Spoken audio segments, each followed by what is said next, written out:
Puritans who founded the New England settlements simultaneously influenced the region's spiritual and social aspects through the idea of a national covenant. In covenant theology, the primary covenant taught is the covenant of grace, where a person is saved by Christ's work through grace alone. The Puritans taught a covenant of grace was followed by an obedience to Christ after salvation. The Puritans went on to apply this position of covenant and obedience to the nation, resulting in their own version of a national covenant, very similar to the idea of the covenant of the Old Testament between Israel and God. For the Puritans, a national covenant required a national obedience, which would result in God's blessing, and those blessings could reach beyond the temporal. Perry Miller first concludes that the Puritans saw two distinct covenants. One was the covenant of grace, and the other was a national covenant. Theodore Bozeman, however, explores this idea Miller puts forth and concludes that no, both covenants were part of the same system for the Puritans. England viewed themselves as a continuation of Israel. So, how does this affect America's settlements? Well, for David Noble, he states that the Puritans weren't deserting England when they came to America. They were actually an avenue of salvation because this was the next step in the national covenant. They would go to a land where obedience would flourish and thus save the nation.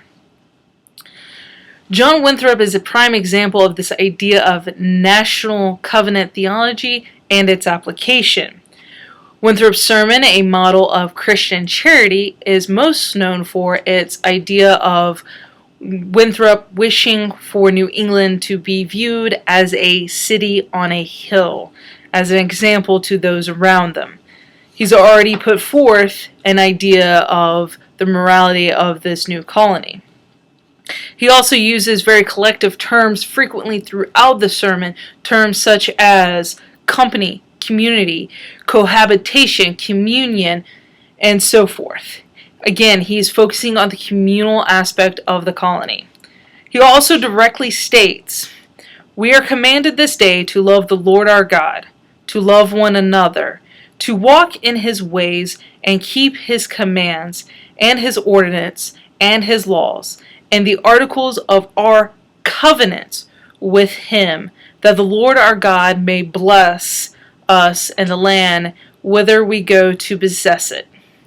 Winthrop here directly correlates obedience with blessing. Now, Scott Michelson argues that Winthrop's terms, articles of covenant, use spiritual rhetoric to describe the legal setup of this new colony. Yes, it does explain the legal setup, but it isn't without spiritual ramification as Michelson suggests. Francis J. Brimmer stated that Winthrop shaped the colony by putting forth his Puritan values and putting them into practice. This results in New England having the authority to impose what they saw as God's will onto the society as a whole. The colony thus used civil means to regulate and ensure the spiritual health of the colony. So in conclusion, the Puritans applied the saving covenant of grace and the subsequent obedience to the nation, resulting in a national covenant. This required obedience for blessing, which regulated morality onto the colony. Thus, this is the foundation for Christianity in New England.